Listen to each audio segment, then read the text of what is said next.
Hello and welcome. You are watching The Big Idea right here on Lookup TV, and today on the program we are looking at redefining the role of journalists. Now, Kenya has over 64 TV stations and over 100 radio station channels, and today we just want to look at the changing times have influenced a lot of change in the way media is practiced in the country.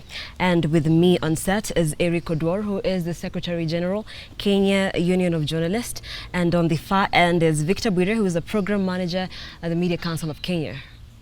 Welcome, gentlemen. Thank you so much for inviting us to have this very important discussion coming at this time where the industry and journalists are facing difficult times as a result of outbreak of coronavirus. Okay, so let us dive straight into the conversation. So you are first media practitioners even before anything. Journalists, actually, not media practitioners. Journalists before even the titles that you're holding right now. Yes. So maybe we can just start by that. How long have you practiced, Eric? Yes, I've practiced as a journalist for now 20 years, having started as an intern, going all the way up to right now I'm a senior editor at the National Media Group, editing the East African, a paper that looks at whatever is happening across the region, Uganda, Rwanda, Tanzania, Burundi, South Sudan, and Kenya, all included, all the way. Sometimes we cover other important matters in Africa and put them into perspective, and our strength is and analysis and the superior content that actually help decision makers in economics, politics, social issues, environmental, developmental issues. So basically that is what I do as a journalist. Okay. And Bwire, so maybe take us through how journalism was in those years. You've said almost 20 years ago, around that time. So what was it like for journalists at that time? Thank you. And once more, I have practiced in journalism both in Kenya and I think in Uganda. I also worked for the Monitor in Uganda. I've worked for Standard, Nation, Star, almost all this. I mean, we are a small industry for that reason. And I've taught journalism at the university for nearly over 12 years, actually. So before I joined the Media Council of Kenya, I still practice. I still run columns. I'm still a panelist in a number of TV stations. I still write for international media. I'm commissioned to So once a journalist, always a journalist. And there's nothing else we can do other than journalism. I have 4 degrees in journalism, progressive. So how do I change and do what else? So that's the life I do. And quite a number, obviously, having worked in a newsroom right from as a correspondent all through, and then left right now, actually I'm the Director of Media Training and Development and the Media Council. I know our website has not changed, that's why you got the Programs Manager position. But I'm the Director of Media Training and Development at the Media Council of Kenya. And that has exposed me to quite a number of things, both industry at a practice level and the way we relate, like with Eric, who is the Secretary General. I mean, so journalism has changed, obviously, while the ethics, professional requirements remain the same. But in terms of media, news gathering, news dissemination, news packaging, audience relations, a lot of things have changed. And even us who, for example, I'm in charge of training, but I also train at the university level and other professional courses. The mode of delivery, the mode of the training has changed big time. If I took you to KBC of 20 years ago, I'm sure Nancy would not even manage, you know. But you know, if you're still carrying a DVCAM camera, you don't even have the energy to carry that big camera. But you know, things have changed now. You are doing interviews. You know, this was not there. So that also already tells you. I mean, for example, Lookup TV is only. I mean, it's online. I mean, you wouldn't think of an online TV at that time. You know, it was purely analog. With the masts and all. So a lot of things obviously have changed, and even the trainings you guys are doing now at your age and what we went through as training journalists at that time, a lot of things have changed. Even the course units, even the demand, the industry demands. Right now we are looking at multimedia journalists who can do both. At that time, if you are print journalist, you are print journalist. If you are, I mean, so quite a lot of diversity right has changed. But what we are sure and what we are not worried is that journalism is not going to end today. Media is not going to end today. the changes will be there, the diversity will be there, but there's a huge, bright future for media. I mean, not just in Kenya, but even in the region. Okay, and let us talk about media ownership. It definitely influences how people even receive information. Who owns what station, newspapers, radio stations. So the owners then definitely influence how people even perceive information. So how important is who should own media?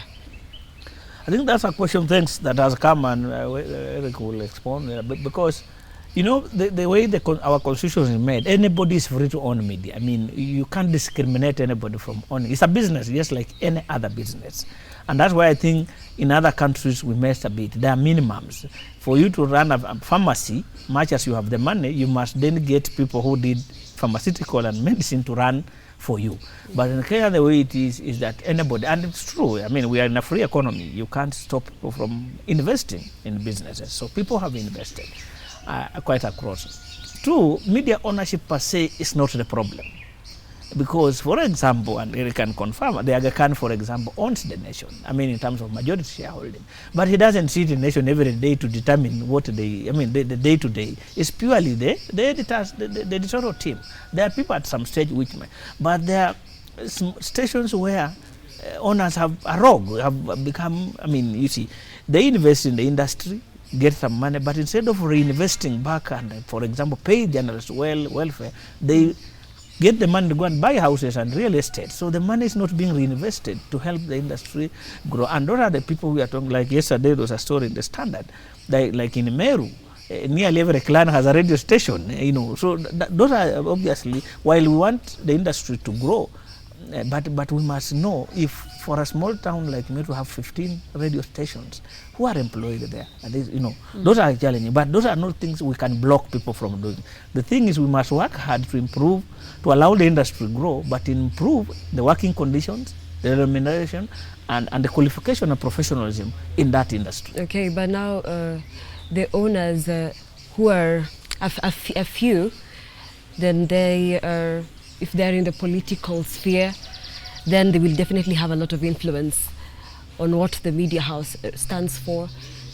You see, in Kenya we are operating in a liberalized economy, whereby the government actually is required to provide a conducive environment for everybody to invest in. So like Victor said, that people invest in the media and there is no way you can stop someone from making a legitimate investment. So we start from there, that somebody has got money and wants to invest in the media industry just like any other sector. For example, you may want to invest in a bank, and nobody will stop you so long as you meet the requirements. So the same in the media, so long as you meet the requirements to get a license, then you are given the license to operate. So we begin from there. And true, when people want to invest, there are people who invest for different reasons. In the media, I've seen there are people who are purely in business. They want to make money, just like any other investor. Two, there are people who invest in media to advance a specific interest. And that's now where the politicians come in, whereby a politician believes that if that politician owns a radio station, for example, he will be able to advance his political interest through that particular radio. We have religious leaders who believe that they do not have enough space in the mainstream media or the existing media houses. So therefore, for them to advance that religious beliefs and their interests, they need to open a TV station through which they are able to advance those specific interests. We have people in different sectors. I've seen people in education sector who believe that education is not being given adequate time and space in the existing media. Therefore, they need a TV station that will advance those particular interests. So those are the things that happen. So long as you meet the requirements that have been set by the licensing authority, then you are given the go-ahead to invest. What matters to us is that are you able to operate within the requirements? And if you are a journalist, are you operating within the code of conduct? Because as any professional, any profession, there are basic or the minimum, the do's and the don'ts. So are you as a journalist here at Lookup TV, are you aware that there are the do's that you are supposed to be following when you are doing a program or when you are doing reporting? So that what matters to us as a union, and I think as a regulator, Victor will tell you that so long as you are operating as a professional, you are observing the code of conduct for practice of journalism, I think you will be good to go. For us, what matters to us is that what are the working conditions as a union? What are the working conditions in the particular TV? So because right now what we are going through, and I think is a campaign that we have started, we are not just going to sit back and see people invest in the media and they do not pay their staff. So that is my main concern as a union leader, that are we having the remuneration? Is the remuneration regular? Is are you getting the allowances you're supposed to get, for example? Are you being paid the amount of money at the end of the month that will enable you to live a decent life? Because you as a professional also need to live a decent life. Is your pay enough to ensure that you get enough transport to go to work and go back home? Are you getting social security? Are you in a national health insurance fund? Are you enrolled and your employer is remitting money to national security fund? Do you have a medical scheme whereby if you are sick, you are able to go to work? Because those are the basic things that any employer are supposed to meet. So even you as a journalist, the one thing that you must also look at it, that you are also a professional and a worker, just like any doctor who is working in a hospital, just like a lawyer who is working in a law firm. So it means that for us, if somebody is investing in the media house right now, that's what we are looking at. Even if you're a politician and you employed people, we want to see that these people are actually, there are salary scales and salary structures that will enable these guys to operate so long as they are your employees. So those are the things that we are looking at. Whatever you want to advance a political interest, that is none of our business. Our business here is you are able to make sure that your employees have better terms and conditions of service. Then, as a regulator, Victor is here, will tell you that your employees and your station is observing code of conduct for practice of journalism. So whether you are not making business, you are not in this industry to make money or not, I think for us, we do not interfere. For us, so long as you are observing those two specific areas, then we are good to go. Okay. And two, we want media to grow, the industry to employ. I mean, there are now nearly 56 training colleges. Where are these products going? He wants more members in his union. So we want media to grow. So we will invite as more investors as possible, but they must observe basic labor relation and professional issues. That if they are employed people, let them employ professionals. And once they are here, let them pay them under the labor laws, and we are good to go. Okay, and so media is one sector that has a lot of the show business. So someone becomes very popular and they will get paid very highly. And so at the same station could be other people who are not paid as much, maybe they do the same That's kind why of he job. was raising the issue of pay structures. Yes, So pay structures, yes. okay. That's what I'm saying, from where I sit, again, you're not just given money because you're supposed to be given money. Because even you, from where you are, there is a specific input into that specific media house. So that's why if someone is famous and is bringing, because I know like in radio or TV, I know that this issue of the value you're adding to this TV station. So obviously the value and the experience and because we look at the value, we look at the experience, education, you see, so to determine pay structure. So people will not just wake up and tell you that today you are going to give 100,000 shillings if you are not putting in a similar value, because there's something called equal pay for equal value of work. So that means that if we are here, all of us, and all of us were putting in the same input, same value, then we are required to earn the same. But if whatever your input is much higher than mine, there's no way I will expect us to be paid well. That is the international standard. So if you are famous and the owner of the station believes that there is a value you're adding to that is more than us, then you deserve to be paid more. If you are more experienced and you worked for this station for a number of years and you put all your life, all your energy and everything and your time into this station to ensure that this station grows, then obviously you are supposed to be paid more than somebody like me who have just come in 2 weeks. Then again, I want to be earning the same amount. I've just come from university the other day. Then I joined the station. Then I want to earn the same amount of money. I'll be even unfair to you, see.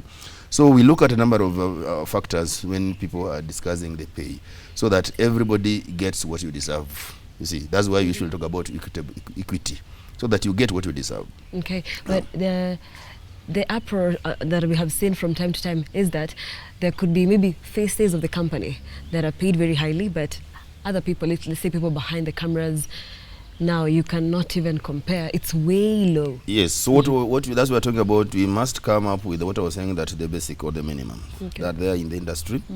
and they are there in the law, that you must, first of all, when you are coming when you are arriving at a pay for a specific individual in your organization, there are things that you must look at, and those are what I said, that you must make sure that the salary you are paying, this person is able to live in a decent housing. Number one, this guy or this lady is able to afford 3 meals a day. This person is able to commute every day, to come to work and go back home. This person is able, you are giving this person a health scheme if it's there, because it's the responsibility of the employer to provide medical access to medical facilities. Next one, you are supposed to ensure that you're also saving your old age. That's what I talk about social security, that there is NSSF. Then there's also the statutory one, the NHIF. Then also, we also need to consider personal growth, so that because we also encourage people to save. So we also expect that the pay you are also paying, maybe, for example, talk about the cameraman. This cameraman also is able even to save, even if it's 2,000 or 3,000 in a circle, that we can enable this person to get a credit from that circle and grow. So when you are coming up with the pay structure that I talked about, even if it's a cameraman you are paying, make sure that this person is able to live in a decent house. This person has got 3 meals a day. This person is able to come to work. This person can access medical if there is need. This person has got social security. And most important one, also this person is able to get some money out of that money to save, because this is where this person is working the whole day. You don't expect him to get any money elsewhere for his upkeep. So that is what we are talking about, the pay. So even if you have got the 2 or 3 people who are getting their whatever the company decided that they should be earning, but make sure that the person who is at the lowest earning is able to afford all those 3 things that I've talked about. Okay. Yes. And largely people talk about a minimum pay, because maximum you can't determine for people, but he's saying that let's pay people so that, because as a serious investor, you put money in such a thing, then you are saying, I don't know how my reporters survive. You know, are you a serious person? That you don't know how your guys come to work, and these are your employers, and you expect, that's recklessness is not what we are saying, that you must employ people who you can then maintain for media to be viable and sustainable. But many times, most of our guys just overemploy. They never care about professionalism, quality of content. So you find a station that will ordinarily operate with 10 people has 100 people who then you can't pay. So that's what we are saying, that people must now, once you start an investment like this, give it to a professional person to run for you, and must have structures of pay, allowances, and the rest. It might be small, but it's a structured thing that then can enable people, because this, especially given journalism, the way many people you relate with, the kind of work, you cannot be having people who go to work with slippers.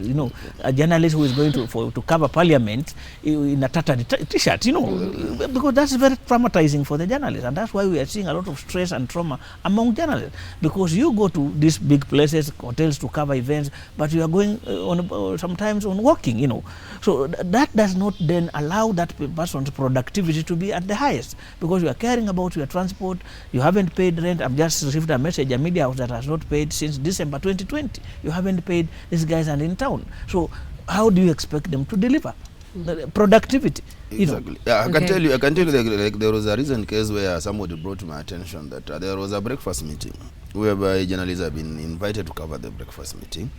Ordinarily, the host will always encourage journalists also to share a meal with them in the morning, because there's no way you will be eating and journalists are just sitting there.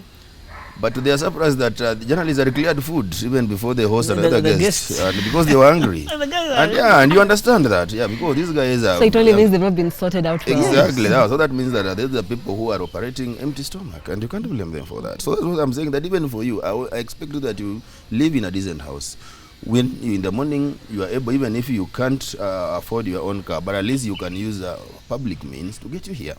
So, and that is the supposed to be a responsibility of your employer, to ensure that you get here, so that you are here on time. If you are supposed to report at 8 a.m., you are here at 8 a.m., you've woke up in a decent house, took a shower, dressed properly, took public means, transport if you don't drive, then you are here by 8. Other than somebody expecting this person does not know where you spend the night.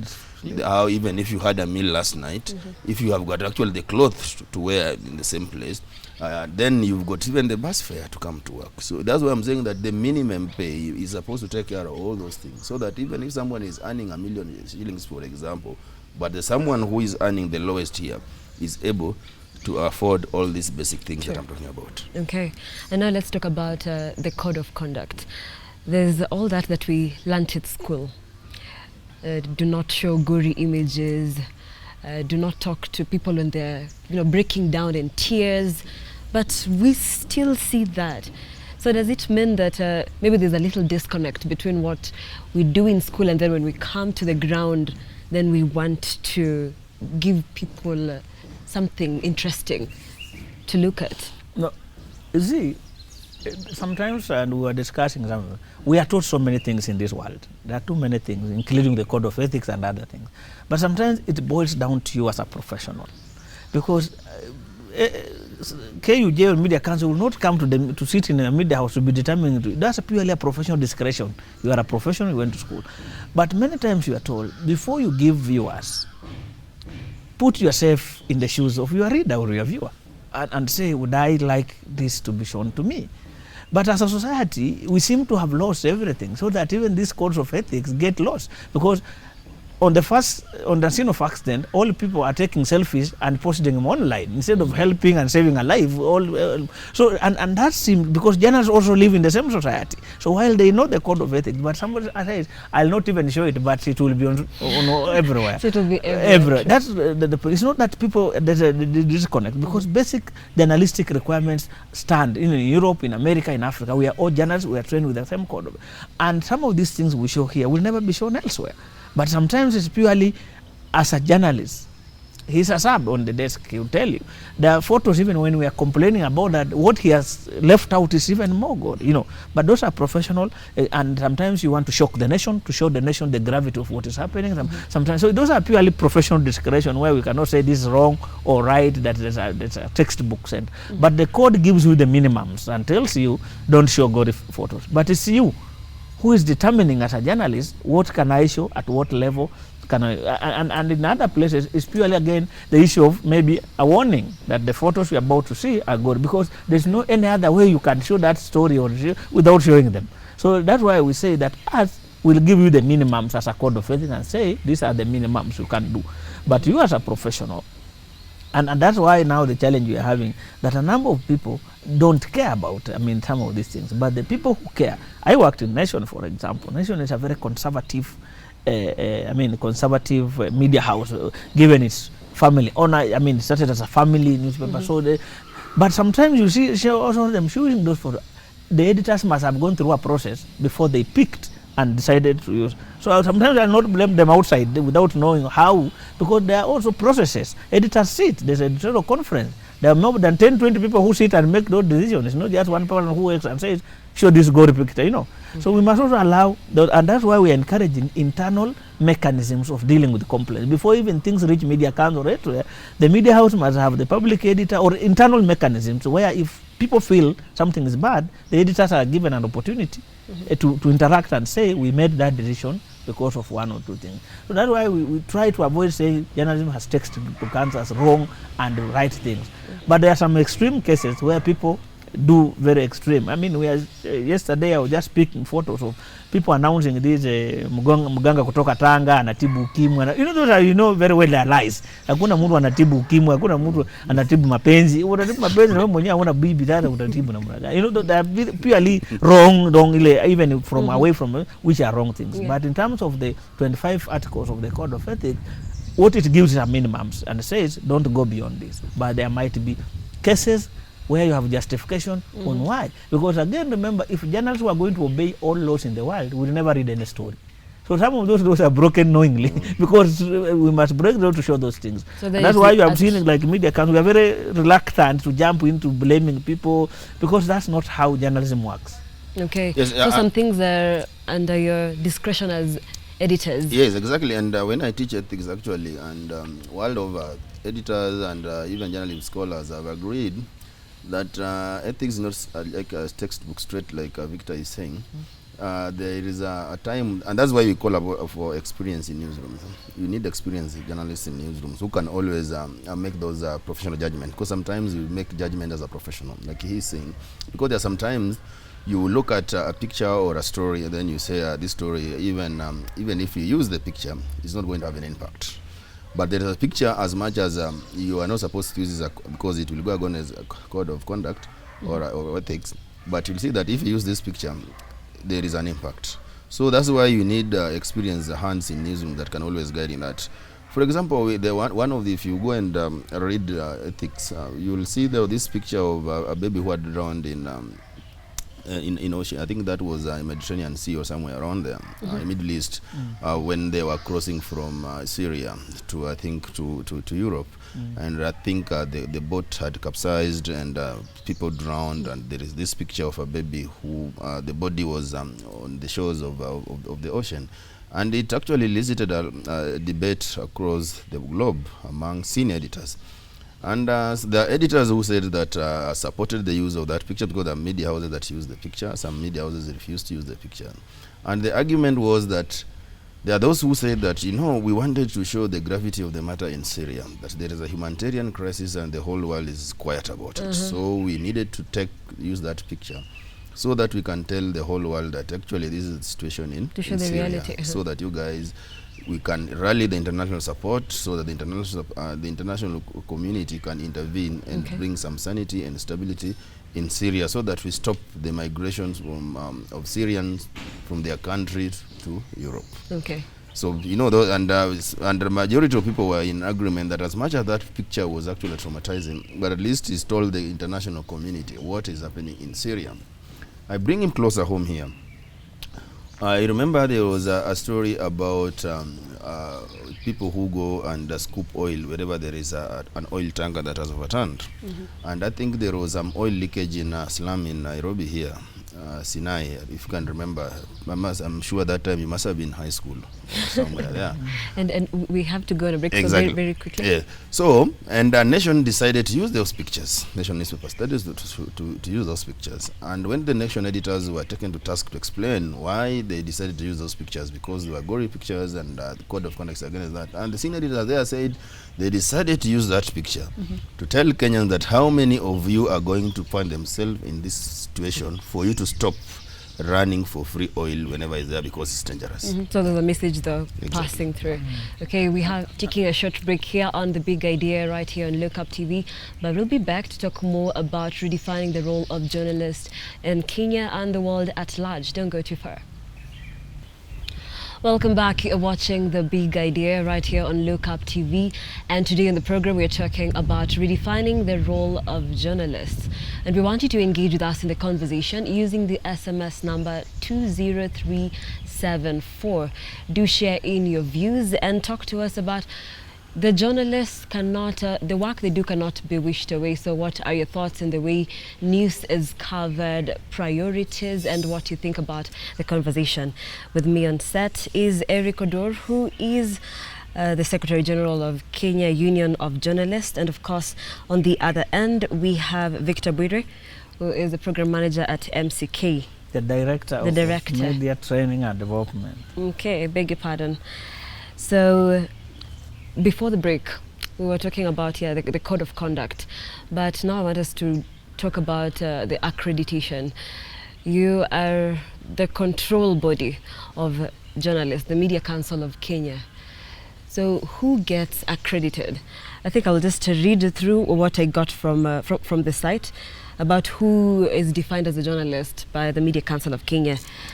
So it means a person who holds a diploma or a degree in mass communication or journalism from a recognized institution of higher learning.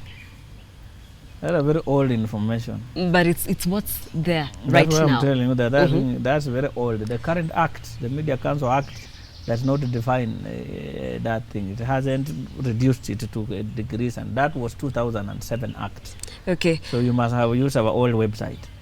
Let me just read through the second one. The second one says what you are reading is incorrect. That's what I'm correcting. Okay, so that's very old information. Who do you define as a journalist right now? The Act, the Media Council Act. It's not me who defines. It's the Act, the Media Council Act 2013, yes. And it talks about any person who the Media Council will determine to be a journalist, so whether qualified. Now, for us to come up with a definition, it's not something Media Council can sit and just decide. It must be an industry discussion around who do we say is a minimum. And for now, you either have those qualifications, the academic, you have gone to school, but it also allows for people who have been practice the profiles. So they're like media practitioners. Yes, so that's why we have journalists, media practitioners. We have expanded according to the UNESCO definition that journalists includes those academically trained, includes those with profiles and experience, includes the people who work in the industry who are not necessarily, like you have mentioned, they are technicians.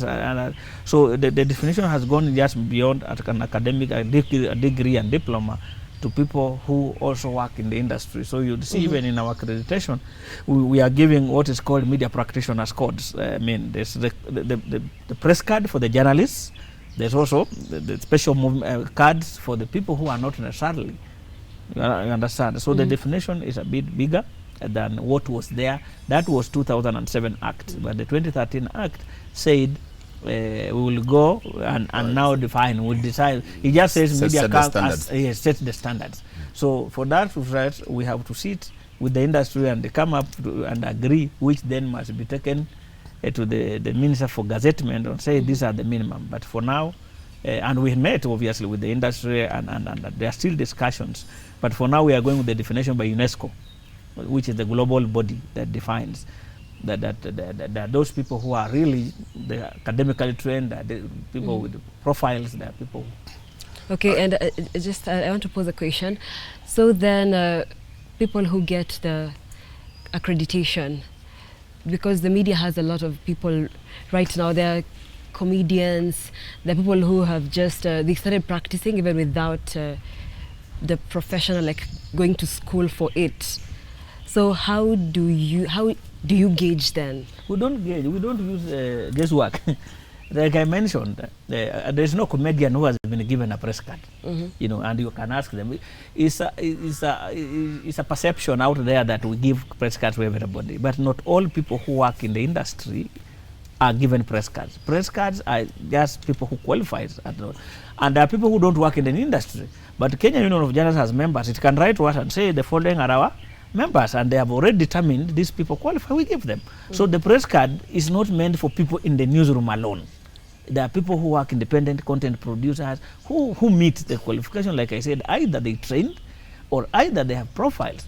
I mean, Leonard Mambo Mbotela, Ali Salim Manga never went to an academic school, but they have the profile, I mean, and others. So that's how we don't go with the straitjacket definition that this is, but now, because this Communication Authority of Kenya has given a directive to all them, especially broadcasters, that if in your media house you don't have people who have been accredited by Media Council, they are not going to renew your license. So it's now people, because we used to tell this radio station, bring your people to be trained as media practitioners on the code of, the minimums, the code of ethics, blah, blah, blah, blah, blah, but they were reluctant. Now, because of that Communication Authority directive, a number of them, in fact, people like Shafi, we had just done a 4 days training for them on code of ethics, because we have now a short course for media practitioners, and it has units like code of ethics, history of media, you know, media formats. People, because the 3/4 of the complaints we receive at the Media Council of Kenya are purely by people who have not been exposed to the code of ethics.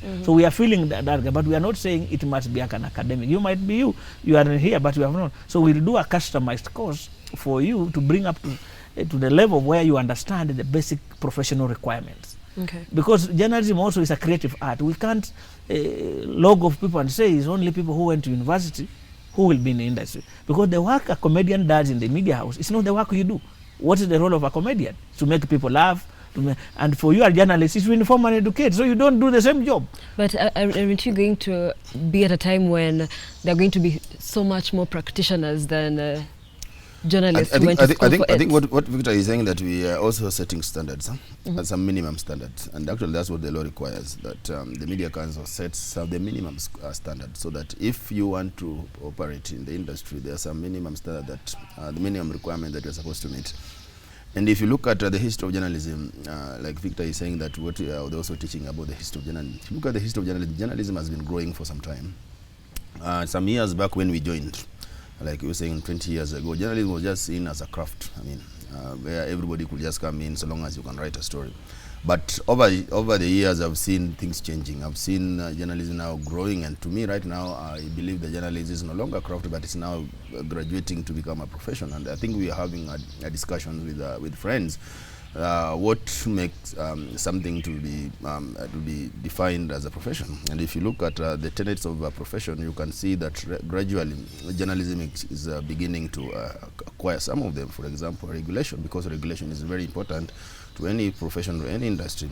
And right now we have got a regulator, and if you look at what we've been doing, we've been working towards strengthening the regulator so that the regulator can be able to set the standards we're talking about and ensure that there's compliance with those standards. Once there is a standard that have been set, then even if you go to engineers, there are some compliance, there are some standards that every engineer is supposed to meet. So once you've met those requirements, then you are declared an engineer. You've seen, I think some time back, there was a war between universities and the regulator in the engineering sector, whereby the regulator was saying that we're not going to recognize students who have graduated from specific universities because they did not compliant. So that is actually what is also happening in the journalism. But over the years, we've seen the journalism growing, and standards are being set. So once you are able to meet those standards, then you qualify to play in that game. Exactly, just like in football match.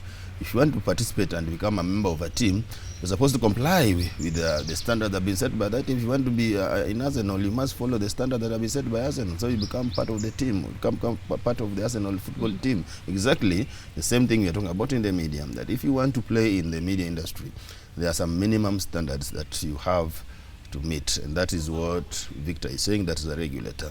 And that is why we cannot afford not to have a regulator, because actually that was the problem we are having until 2007, when now the Media Act was enacted and the regulator properly put in office. So the regulator has also been growing gradually, and we've seen it's reached a level where we can also have some confidence in the regulator, so that the regulator can set the standards that can stand the test of time, so that everybody who wants to operate in the media industry can adhere to them. If you don't, then what is now going about now? What happens if those people want to operate? Actually, that's now the discussion we are going for right now, between us and journalists and the media owners, whereby we are now telling the media owners that we're no longer going to entertain employing people who do not meet the state standards. So even if he's a comedian, that comedian must play within the rules that have been set by the regulator. industry. Exactly. So that's what we're talking about. Obviously, the industry works with the regulator to come up with those standards. The regulator does not wake up alone and come up with the standards. They consult the industry. So even if you're a comedian and you want to make people laugh, because media, we talk about journalism, the role of journalism, one of the traditional roles of journalists is to entertain. So if the comedians are coming to entertain people in the media, let them observe and adhere to the standards that have been set by the industry. So that's what we are saying. Okay. Yeah. So long as you are involved in content production, you sit behind a microphone or a newspaper, so we will not look at whether you are a journalist, but are you meeting the standards? And remember, even the training of journalists now moving away from academic qualification is on what we are calling skills required. For you to get a cameraman, what skills does he need? You know, the competence-based approach. That competencies are different. So you can't not say a camera person, a presenter will have the same competencies. They are different competencies. So even in these short courses we are talking about is competency-based. For you to have a sub-editor, these are the competencies you need. And you have seen even now, like Nation Standard, they are going to universities and recruiting people, not necessarily who have done journalism in education, blah, but they take them to a media lab and train them on the industry requirements and standards. And it's an industry that is skill-based majorly. That's the thing. So and he mentioned that thing. There are people who bring so much money in terms of this, especially broadcasters, that you tell them to pay them. I mean, 50,000 only, according to somebody who comes and sits and writes one story in a month. You will be killing also the other one. Exactly. So while we have the minimum, but we must also, I mean, reward those people who work hard and bring in income. So those are and just to help you, I mean, in the introduction, we have actually 94 TV stations, not 60. 200 radio stations. Those are recorded, nearly 100 publications. So those are huge numbers. Plus now, you guys, especially the online related, we have nearly 18 people on Facebook. We have 18 on WhatsApp, nearly 12 million people on Facebook, and that's now how now the online TVs and radio stations and even publications, e-publications. That's why you see Nation launching the Africa, the portal, because we find audiences have shifted, and we can't wait and say, I must sell the newspaper, the hard copy. If more audiences are elsewhere, you look for them. Okay. There's a point I want to reinforce what Victor is saying. You know, Victor is saying that if you've been invested in your professional development as an individual, nobody should penalize you for not earning the amount that is commensurate with the amount of energy you put in to become who you are. Because I also tell and encourage journalists like you, I'll encourage you to build your own brand, because you will have to invest in whatever you do to build your brand, so that in future, if you probably get some opportunity elsewhere and you go and tell those guys that, you know, guys, in the interviewing panel, tell them that if I look at my value, this is my value in the market. Are you going to afford it? Because you've invested in it. Yes, because you invested in it, you did not just wake up and got it somewhere in an office and picked it up and put it on. You've invested to become a serious brand. So let you also enjoy the benefits of your investment. So let nobody try to pulling you back that, oh, you know, you should be earning as much as I'm supposed to earn, yet I've not invested in my brand. So we must also encourage people, and we've always taught journalists to invest in upgrading their skills. Invest in your upgrading. Even if you joined, for example, this station with the degree, but the little you've been able to get and save, you've upgraded your skills, you've got your master's, you've got your PhD, or you've had this continuous professional development courses, you know, you've invested in that. So let nobody want to tell you that, you know, you're not supposed to earn whatever you're asking for, because there's somebody who has not invested in whatever they're doing. And we encourage people also to discourage people from laziness, so that if I'm getting what I get from here, I go and drink it the whole day, then I finish my money, I come and sit here. That you got your money, you've invested in continuous professional development, you become a superior brand. Someone wants to give you 1 million, then someone starts complaining about, no, let us encourage journalists also to continuously upgrade their skills and improve their brands. Okay. That's what I wanted to say. Then secondly, on this issue about being in the industry and the standards, yesterday I was talking to a friend who has worked to one of the biggest banks in the world, and this guy qualified in his degree. He's an electrical engineer. But when he joined the banking sector, he was able to conform and follow the standards that have been set by the banking industry. So he's considered as a banker, but if you read his degree, he's an electrical engineer, but he has become a manager in one of the biggest banks in the world. So it's beyond... Yeah, it's beyond the professional... Remember Hillary Mweno it's beyond the nuclear physicist. Yeah, it's beyond what you have in your certificate. Is you getting into the industry where your passion is, and observing the standards that have been set there, the requirements that have been set there, then you conform with them, you'll always have somewhere to go. Otherwise, you can't stop people from pursuing their passion. Sure. Yes. Okay. Hillary Mweno was a nuclear physicist one of the biggest brands in journalism. Macharia Gaido did architecture, actually, it was degree. So, we were encouraged, even Joe Dindo did bed, Chindies, but they gradually transformed in the industry and picked up with their passion. Yeah. And so we can't punish so them. We're allowed to follow you guys our are not passion. journalists. Yeah, but so long as you observe the standards that have been set by that particular industry. Okay. And now let's look at the content that we put out there. There is a notion that Kenyans love politics. So in a lot of media houses, top stories, you will either be talking about something about Jubilee, something about ODM, is Raila running. So how do we put content out there? Those people are insincere because, those people are insincere. Business, in the media, these guys are selling. It's business. For them to get money and pay you, and they must sell. So they are not going to do newspapers of what. Media does not give people what they want. They give people what they need to know. Go to Ambassador or Garden Square or those towns, you will see groups of people discussing politics. Go to Kenya after election 2017. We have been campaigning all through. We thought 2022 is today, even outside journalism. We have been campaigning through, and media is part of that society. So you want media to do what else, which content? If you go in almost all our towns, people are always discussing politics. If you go in all our funerals, people are discussing politics. It's not media which takes politics to funerals we discuss. So that's and people have tried. I worked in the Royal Media Service where we started a newspaper called The Leader. You remember with Mutegi Njau and Macharia at that time said he just wants development news only, no politics. For how long did that newspaper survive? It's folded up. It's folded. So this So those are the perception. market needs. Yes. So when people start talking about perception in an industry, they don't work in. Nation has a research department. Standard has a research department, and they also respond to their market needs. Anytime they have maybe a story without any politics, they return hips and hips. So I'll give you an example. For example, which county do you come from? Because I've done town halls across the country, and this is the question I usually pose to during town hall. Which county do you come from? Your county. I come from Kajiado County. You come from Kajiado County. So, for example, I'll go there to Kajiado County, and there are 2 radio stations in Kajiado County, all of them speaking in local dialect. And the governor of Kajiado County, Olelenku, is in Radio A, talking about BBI politics. Then we have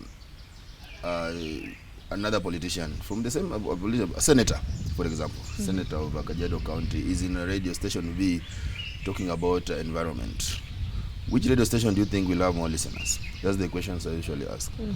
And people will tell me that people will tune into the radio station where Lolenku is discussing BBI, as opposed to where the senator is discussing environmental conservation in that area. So that tells you alone. And those are the questions I've already, and these are Wananchi during town hall, because these are the Wananchi who have come there and complaining about the content you are giving them. So you ask them this question, that here there are 2, the governor and the senator, all of them represent Kajiado County.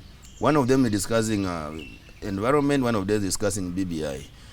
Then which one will you listen? People say that we'll go and listen to what the governor is talking about, not because they want the governor, but because they want to listen BBI. to the BBI. But the media also is responsible for setting the agenda. We are responsible for the agenda, but yes. We are in a level whereby you are giving the audience what they want. Right now, audience has got variety to choose from right now. If you don't want, if I come there and I don't want to listen to environment news like you are saying, I'll go to YouTube and look at what is there, and I'll still have something there. For example, like you say that this program is going to be aired at 9. So if I don't want to listen to BBI politics in one of the mainstream media, I'll come and listen to this one. So that's what I'm saying. Right now, you cannot dictate. That's my point. Right at the moment, you can't dictate to what people want to listen to, what people want to hear. So if the research has been made and done and has revealed that people want to listen to politics during the prime time news, you have to give them what they want. Otherwise, you'll be talking about environment, you're talking about health, you're talking about education there, but you'll be talking to yourself, about yourself, you see. So that is actually what drives the content delivery in different newsrooms, because all these people are in business, they're saying.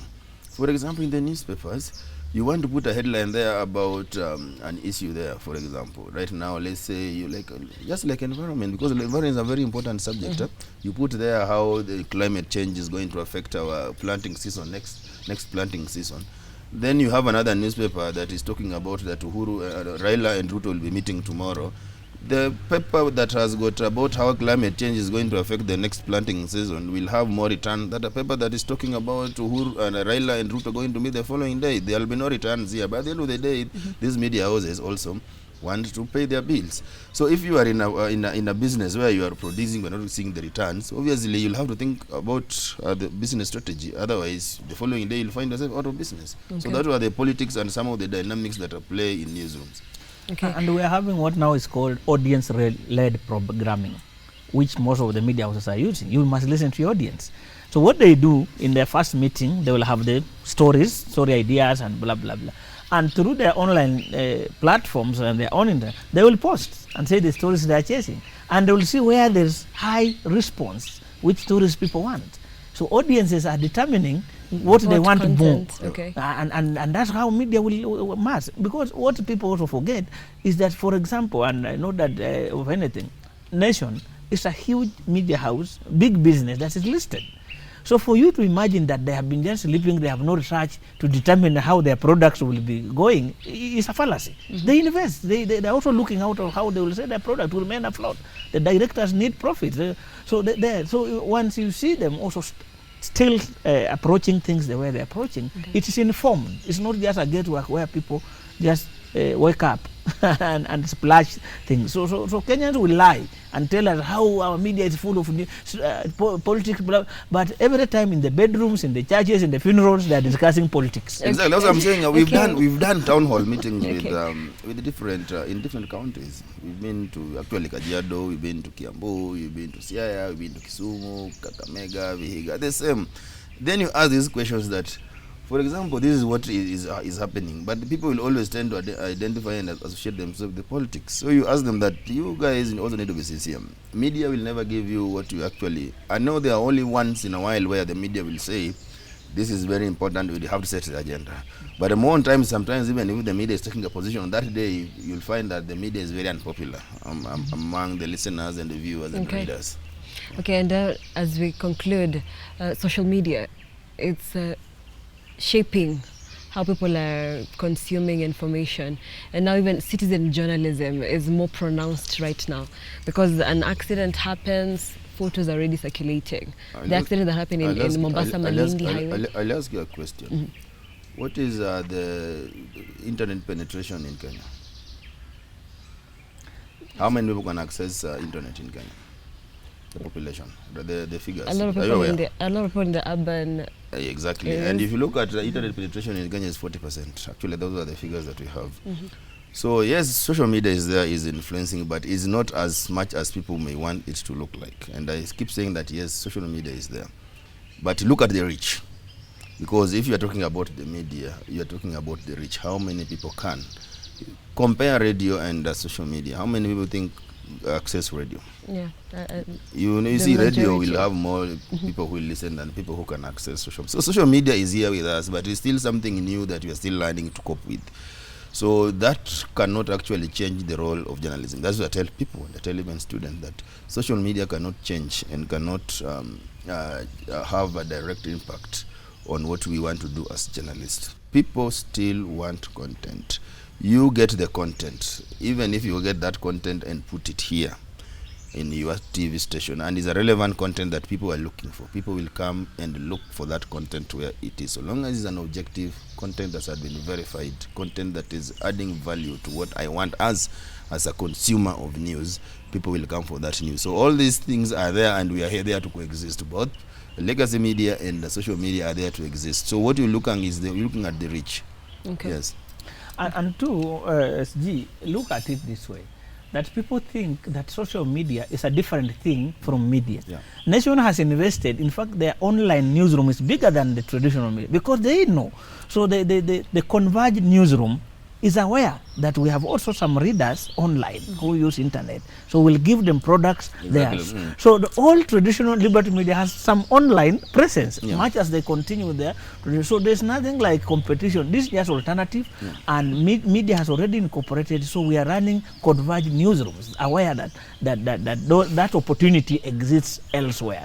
So social media is not a threat to anybody, because even traditional media has social media presence. So these things are just a perception that social media has eaten. But it has eaten. But the traditional media guys have the biggest, followership even on that online also.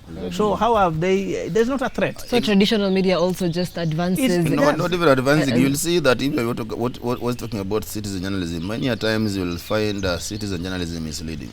I've seen several times. So you'll see people go through. People who have posted something on social media, then from there they go and verify and confirm with the come back to traditional media to verify. Exactly. So we have to find out how we are coexisting. You know, for us as journalists and professionals, we must look at them professionally and see how these two different media platforms are actually converging and coexisting and working together. So there's nothing like competition. Between the two. All is the same. All of them are just a platform. Okay. So whereby you'll have a national newspaper, a print version, the same story you still get on social media where if you want to read it. And if you get, for example, there's somebody who has just broken news on social media, so citizen journalism you're talking about, this person, people who want to read what this person, number one, once they have done, we've seen that, okay, they'll go and confirm with the nation. I haven't seen it at the nation. Then you'll see, or they'll call you that, hey, Eric, I've seen this on social media. Is it true? So you learn to sources that you can trust. Exactly, yeah. So, Okay. Like you are traditional media, but you are just disseminating your content online. So what then makes it different? Because this is purely a traditional media house. Yeah. liberty. It's just the mode of content. We are traditional as well. We are on TV. That's why I'm telling you. That it's just a traditional way of disseminating of your content. Okay. So there's no competition. These are and alternative media existed. Yellow journalism, and those things have existed. So people look at the positive attributes and contribution of these new platforms that are adding to the media ecosystem. It's not a competition per se. Okay. And we try to discuss those things of citizen journalists, mobile journalists. Why don't the Juakali guys in Kikomba be called citizen engineers? Engineers. I mean, these are words you just bring mobile media, social media, social journalism. There's nothing. Journalism is just journalism. Okay. Thank you, gentlemen, for being part of this conversation. Even though you roasted me quite a bit, but oh well, you came before me, so we have to it's good to learn show. for us. Yes. Good to learn from us. Don't worry. Okay. We encourage this kind of conversations and keep it up. Thank you. But it's nice. I mean, Thank you. We have come to the end of the big idea right here on Look Up TV. The conversation we've been having today is redefining the role of journalism. And with me on set has been Eric Odur, who is the Secretary General of the Kenya Union of Journalists, and of course Victor Bwire, who is the Director of Media Training and Development at the Media Council. At the Media Council of Kenya. I am Nancy Nalima, and our sign language interpreter has been Josephine Ouko. Thank you for watching.